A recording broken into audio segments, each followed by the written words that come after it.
na kutayarisha na kukufundisha. Na andiko la ufunguzi ni Zaburi ya 107 mstari wa 7. Neno linasema akawaongoza kwa njia ya kunyooka wapate kwenda mpaka mji wa kukaa. Akawaongoza kwa njia ya kunyooka wapate kwenda mpaka mji wa kukaa. Andiko la ufunguzi ni Zaburi 107 mstari wa 7. Na mtoto wa Mungu anasema Mungu alipowatoa wana wa Israeli kutoka Misri hakuwaongoza kwa njia ya Wafilisti, ingawa ilikuwa ni njia fupi ya kuelekea nchi ya ahadi. Biblia inasema Mungu aliepuka njia hiyo kwa sababu alijua watu hawa hawakuwa wamefunzwa kwa ajili ya vita, na kwa hiyo wangekimbia kwa hofu pindi adui angewakabili. Walikuwa watumwa huko Misri, hawakuwa wamefundishwa wala kujiandaa kwa mapigano. Unasikia hii? Kwamba Bwana aliamua kuwapitisha njia ambayo ni ndefu, sio kwa sababu alikuwa hawezi kuokoa mtumishi. Ni kwa sababu jamaa walikuwa hawajifunza, anasema the art of war. Ile sanaa ya vita. Walikuwa hawajui kupambana. Wamekaa utumwani miaka hiyo mingi ya kutosha, zaidi ya miaka 250 kwenda mbele. Kwa hiyo ukijumlisha vizuri ile utaona jumla ni miaka 400 kuanzia ahadi imetoka ya wao kwenda Misri, lakini kule Misri wamekaa zaidi ya miaka 250.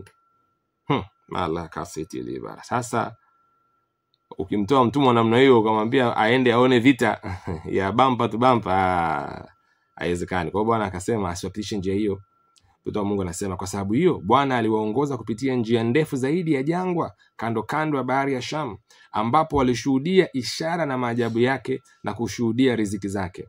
Kupitia safari hii Mungu alijidhihirisha kwao kama Yehova Rafa, mponyaji wao, kama Yehova Rohi, mchungaji wao, na walipokabiliana na vita walimuita Yehova Nisi, bendera yao inayowapigania. Kwa Bwana aliwa katika ile njia ndefu tena walopita, bado walikutana na vikwazo vingi, lakini ikawa ni wakati wa kumgundua Bwana, wa kumfahamu Bwana. Ikawa ni wakati wa ungesema ku get acquainted, yani kufahamiana Bwana, kumfahamu katika urefu na upana wake. Na unaweza kuona namna ambavyo walimgundua Bwana kama mponyaji wao, kama mchungaji wao, kama bendera yao inawapigania. Mungu anasema muendelezo huu unaonyesha kwamba Mungu huwaandaa na kuwapa mafunzo watu wake, akijenga imani yao na ujasiri wao kwake kabla ya kukabiliana na changamoto kubwa zaidi. Unaona hekima hii ya Bwana? Kwamba anawaandaa, kwamba kuna hatua kubwa, bora na nzuri zaidi mbele yako, lakini niweze kuifikia mtumishi, itabidi uvuke kwanza hivi vikwazo, itabidi uvuke kwanza hii mitihani, itabidi ushinde kwanza ya majaribu.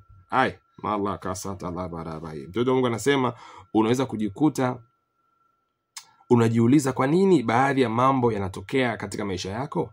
Yamkini umezaliwa mara ya pili miaka kadhaa iliyopita, lakini bado kuna hali zingine zinaonekana kuwa hazielezeki au hazieleweki licha ya maombi ambayo umekuwa ukifanya.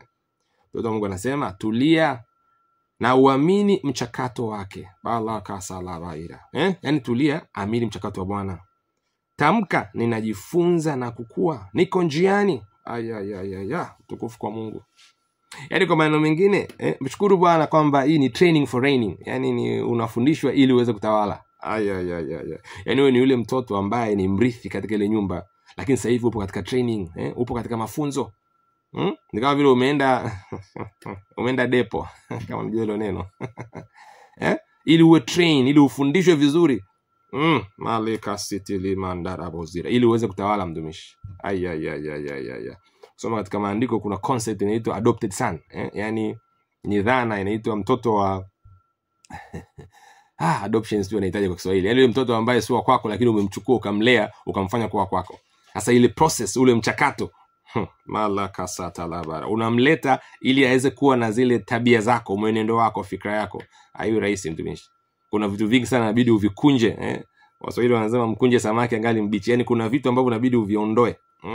Atalaka sike. Na wakati huo hiyo training huwa haivutii, haifurahishi, haijenge, yani haina hamasa.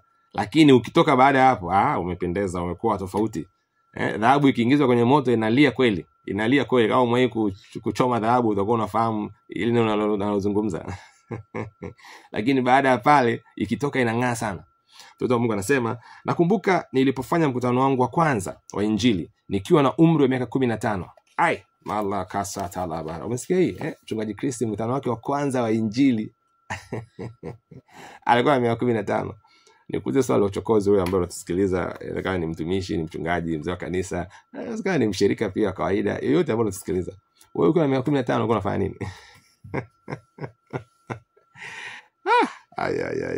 Ndio Mungu anasema hivi, kabla ya mkutano ule nilikwenda nyumba kwa nyumba katika uinjilisti wa barabarani nikieneza injili popote nilipopata fursa. Niliwahubiria wafanyakazi wakati wa mapumziko, shuleni kwa watoto wadogo na kwa watu wa rika langu. Si kila mtu alinisikiliza, lakini hilo sikujali. Yesu alisema nihubiri nami nilitii.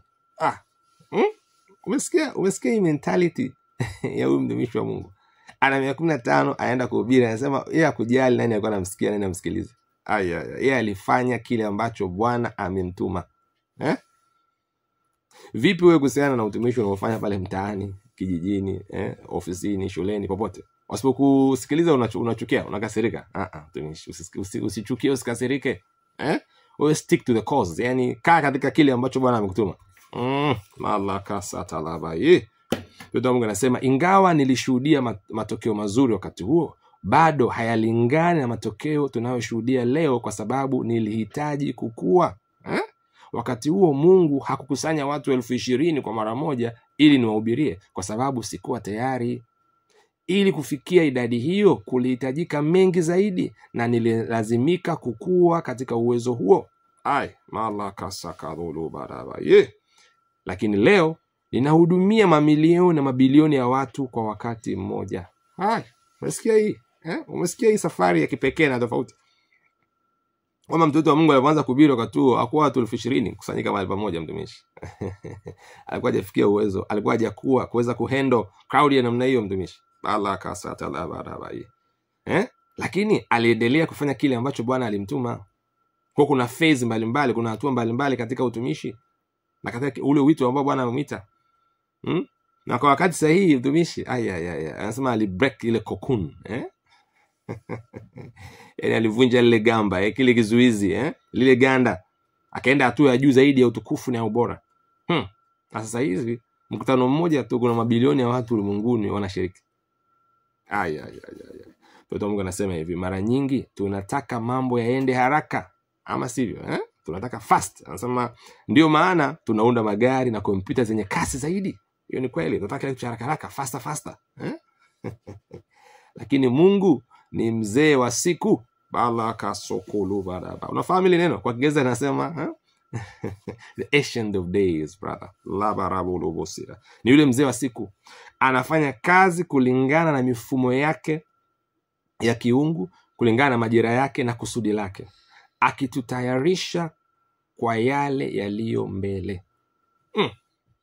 Maana kuna spidi ya Mungu mtumishi ambayo sio sana ulimwengu. Na spidi yake ni bora, ni nzuri. Yeye akawii wala achelewi. Malaka satalaba rabosira. Anakuja at the right time, wakati sahihi. Kwa hiyo katika huduma yako na utumishi wako ambao unafanya, usizimie moyo, usivunjike moyo mtumishi. Inawezekana safari ikaonekana ina bumps nyingi, lakini jitie moyo katika Bwana. Fanya maombi hapa pamoja na mimi. Kumbuka ni Rhapsody ya Jumamosi, ambayo inasema anakutayarisha na kukufundisha. Fanya ukiri huu au maombi hapa pamoja na mimi. Sema, mpendwa Baba, asante kwa kuniongoza katika njia ninayopaswa kuiendea na kunitayarisha kwa maisha ya ushindi na ubora ulioniwekea. Ninaamini nami natumaini katika hekima na majira yako ya kimungu, kwa kadiri ninavyokuwa katika ustadi na uwezo wa kutimiza kusudi lako kwa ajili ya maisha yangu, katika jina la Yesu, amina. Umesikia maombi yalivyo mazuri mtumishi, kwamba unatumaini katika hekima yake, katika majira yake ya kimungu. Maloko sokoluba. Au umesoma kuna andiko linasema Bwana amefanya kila kitu chema kwa wakati wake. Hiyo ni Mhubiri mtumishi. Unataka kusoma kuanzia sura 3 kuanzia mstari wa kwanza mpaka 11 pale utapata picha. Kwamba Bwana amefanya kila kitu chema kwa ajili yake mtumishi. Yaani kwa ajili ya majira yake na nafasi yake na wakati wake. Fanya masomo ya ziada kusoma mistari ifuatayo. Kutoka sura ya 13 mstari wa 17 mpaka 18. Kutoka sura ya 13 mstari wa 17 mpaka 18. Warumi sura ya 5 mstari wa 3 mpaka 4. Warumi sura ya 5 mstari wa 3 mpaka 4. Yakobo sura ya 1 mstari wa 2 mpaka 4. Yakobo sura ya 1 mstari wa 2 mpaka 4. Haleluya. Kwa wale ambao wanatusikiliza, unaweza kuwasiliana nasi katika namba zifuatazo: 0736 000 999, 0736 000 999. Na kama utapenda tukutumie nakala kitabu hiki katika